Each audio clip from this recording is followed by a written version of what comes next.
and welcome to Lights Camera Texas. I'm Billionna Reyes, and today's guest is Michael Druck from Michael Druck Casting, and he's also based here in Texas and LA, and he submits coast to coast. Welcome, Michael. Thank you. What is the most challenging thing about your job? Deadlines are probably the most challenging thing. I will get a call on Friday for a Monday shoot, and then they'll be like, how soon can we get photos? How soon can we get options? Right away, I like to think, as long as I have a solid 36 hours, 24 hours, that's great. But then I feel bad that the actors might have 12 hours to submit on the project before I have to start pulling and getting options to my client. What qualities do you look for the person auditioning? Qualities for the person auditioning. Looking at the resume, I want to see what skills they have, like how much experience. If they have 2 credits versus 20 credits, I look at that. But it doesn't mean I won't call in the person with 2 credits if they're right for the role. Training's a big thing. I do like to ask actors, especially when we have a few moments to chat, hey, when's the last time you took a class? Oh, I'm waiting to book it a little more before I take a class, are the excuses I commonly hear. And I'm just like, well, don't you think you'd be getting more bookings if you're training more? It's like kind of putting the cart before the horse. And I remember my time in LA and in New York. Those actors are gladiators. If they're not on set, they're in class. Whether they booked pilots, whether they booked a national commercial, they're just in there because they know they need a stable community to better themselves every week, and they know that they haven't made it. And even when you make it, you have actors who consistently train with their coaches. Theater is a big thing for me. Improv. I want to see that they've been on set too. Depending on what the audition is, if it's commercial or if it's film. But if it's improv and theater based, I'll know that they will know how to be in a room if I ask them to go off book, or if I ask them to, do something a little bit different, or if the director's there for the callback and they're giving direction, I know that they could probably be on their toes and give them what they need. Let's talk about once an actor leaves the audition room. What should they do? Should they stay there and linger? Should they just throw their sides away? What do you think is your option? After the audition, you really need to just put it behind you. It's great if you can keep a library of your own sides so you have them. What if you get the call back? You want to be prepared and not have to reprint them or ask your agent for them again. If you have the sides at home or your tablet and you have an extra copy, it's always nice if you want to ask the assistant or whoever's checking you in if they need an extra copy. Sometimes we do. Sometimes we'll just recycle it for you, so that's nice. You're never more in your head than after an audition. So again, you just need to be happy with the work you've done and move forward.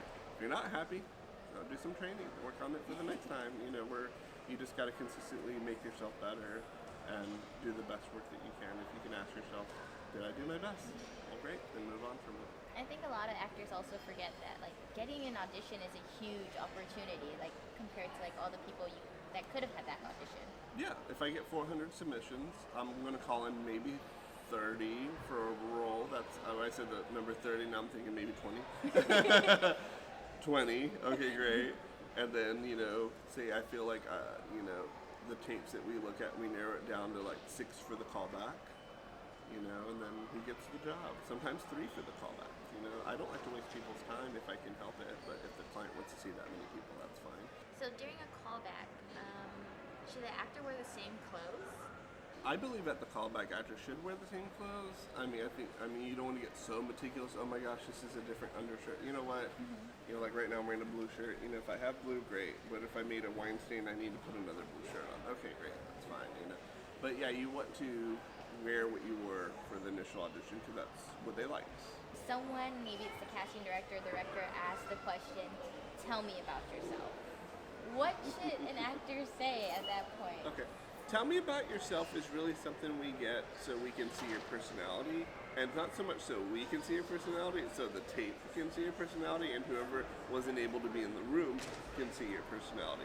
Casting for real people. Yes, that's Let's a big talk about one. That one. I see people get really sensitive with this topic. Real people casting. Say Gatorade is saying, hey, we want people who are avid track and field enthusiasts. What they want to avoid is me bringing someone in and them saying, hi, I'm an actor and I will do whatever it takes to get this role. Great, we already know that. I want, if you're an actor who did track and field at some point, or you're an actor who is an avid runner, I want to hear about that. So yes, actors who do track and field, submit for the role, or have your agent submit you. Great, awesome. It doesn't mean you're not qualified for that. When you come into the room, you are Mr. or Mrs. Track and Field. What about video auditions? How do you feel when actors submit video auditions? I feel like self-tape is the way to go. For a lot of people who can't make that physical audition, I do feel like some people are afraid if they don't go to the audition, they're not being considered. That's not true. Same thing with a good headshot. If you have a good video that's clean cut, well lit, good audio, and a good read, then that's great. Instead of having to call in 60 people that day, I called in 20 for my session, and I got 40 self-tapes. Now we have 60 contenders for this role, and I didn't have to do 3 days of casting. Thanks so much for watching this episode with Michael Druck, and stay tuned for more tips and information on the Texas industry.